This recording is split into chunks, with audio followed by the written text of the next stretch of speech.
Yo, so what's up? It's your boy Kosa TV aka Apo Laki ng Sambales. So magandang gabi. Alas 10 na ng gabi.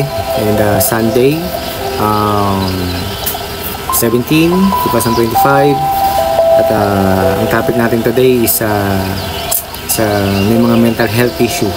Isang baliw, tawag sa akin ng nakararami. Karaniwan na nanggaling sa mga nagtama namin. Kailangan ba manalangin upang rurok maabot? Sa tingin ko ay hindi at siyang utak mo ang sagot. Nakasama sa bahay, sa kapitbahay, sa barangay. Ganito. Kasi minsan na misinterpret. Natatandaan niyo yung sa bus ba yun? Or jeep na inano ng LTFRB. Bali ang comment ko doon is para sa akin, kung alam mo naman na may gano'n na mental health issue yung tao, hindi mo pwedeng hayaan na mag-isa, o diba? Kasi minsan may mga ano sila may sarili silang pag-iisip, pangunawa sa paligid nila, lalo kung hindi na nagustuhan, diba? Alam mo yung nagkakaroon sila ng parang panic, diba? Mga agat, mga ganyan. Pero dapat as a kasama, huwag mong pababayaan na bumiyahe mag-isa, kasi gusto din nyo yun and yun ang para sa akin sa nakikita ko. Kasi tutuusin is yung mga taong nasa paligid hindi nila alam pero kung siguro alam nila na ganun, na merong mental health issue yung tao, hindi na anuhin. Kasi syempre diba, ganun talaga minsan at nami-misinterpret.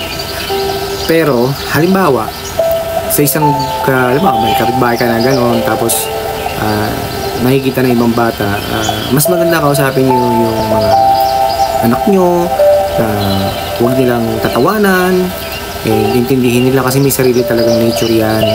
Kumbaga yung mga kasama sa bahay, ganyan na minsan may sarili silang may timing talaga na minsan parang sa seizure na bigla-biglang umaatake, ganyan. Depende kung stress, pagod, gutom, especially. So dapat tayo mga parents, inaabisuhan din natin yung mga child natin na pag may nakikita silang ganon, diba? Kasi syempre lumalaki ang mga yan, at yung iba kasi hindi lumalabas. So minsan, diba, nabubuli, pinagtatawanan, tinatawag ng kung ano-ano, pero mali yun. Kasi dapat sa ating mga magulang din, tinuturuan natin sila ng respeto sa kapwa-tao. Kasi nga hindi naman nila kasalanan kung bakit sila naging ganon, diba? Kasi minsan nami-misinterpret talaga. To be honest lang, may mga nakikita ako minsan, diba, na may mga bata tinutokso nila, pero pinapaliwanag ko na huwag kayong ganon, kasi kayo is mapalad dahil kumpleto kayo, sila hindi nyo alam kung anong nararamdaman nila, diba? Nangyayari lang naman talaga kapag sa buntis, na-stress ng sobra, nagkakaroon ng effect yun dun sa baby ng mother. Kasi nga yung nanay, na-stress siya sa lahat ng ibang bagay, kaya gano'n. Minsan sa iniinom, minsan kasi iba nagtitake ng bawal na gamot, kaya gano'n. Kasi nagkakaroon ng side effect yun. Ngayon yung bata na yun ang nakapektuhan. Well, syempre, yun yung tinatawag natin na lifetime support. Isipin nyo, diba, kung halimbawa, paano kung mahirap yung bata, tapos lifetime na siyang ganun, alagaan mo yun hanggang tumanda ka. Sino mag-aalaga na sa kanya sa bandang huli, diba?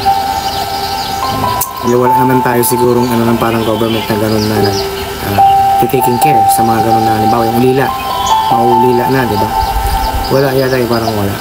Alam mo, minsan sabi ko nga, pero kung parang wish na mabigyan sana sila ng mas morong atensyon, hindi lang sa ayuda o sa benefits. Sisipin nyo mas more on sa ibang sangay. Ang PWD may iwan na, kumbaga parang sabihin na lang natin na ginagawa ng paraan.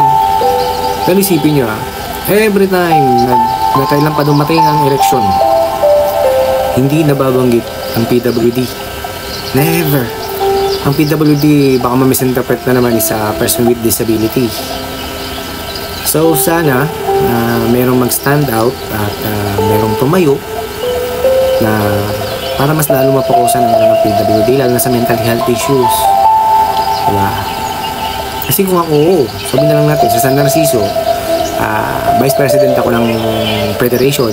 Siyempre, ang presidente namin si Sir Fran. Tapos, president ako ng barangay San Narciso ng PWD ng person with disability.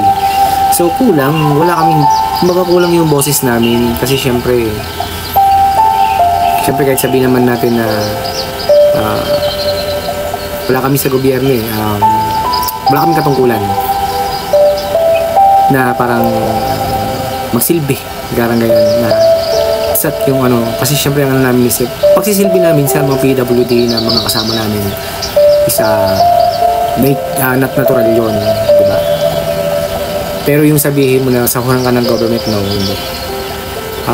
kahit sabihin mo magsabi kami ganyan, wala hindi rin naman kagad mapapakinggan. Hindi kagaya kung halimbawa nakapwesto ka talaga, mas mabibigyan siguro ng pansin.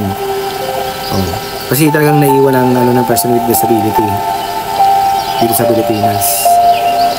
Sana, diba, panawagan ko sa mga senado, kahit doon na lang, sa senador na lang, sa Supreme, hindi ko alam, mas sana marinig ng mga nasa senado, diba?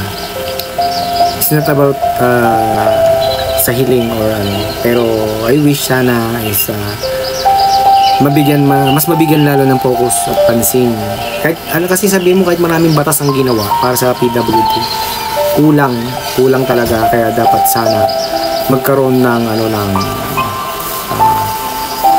kahit sabi mo dyan, magkaroon ng push, galaw doon sa mundo ng person with disability. Yun na lang sana meron sana siguro do, kasi from district 1 to district 2 dito sa Zambales parang wala yata walang may pasilidad na, di ba? Wala kami, wala din para dun sa parang whole ganun, di ba? Wala, parang out of budget kumbaga. Kasi sana, di ba, merong magtaguyod, di ba, para at least mas matulungan lalo sa medication, di ba? Kasi syempre person with disability yan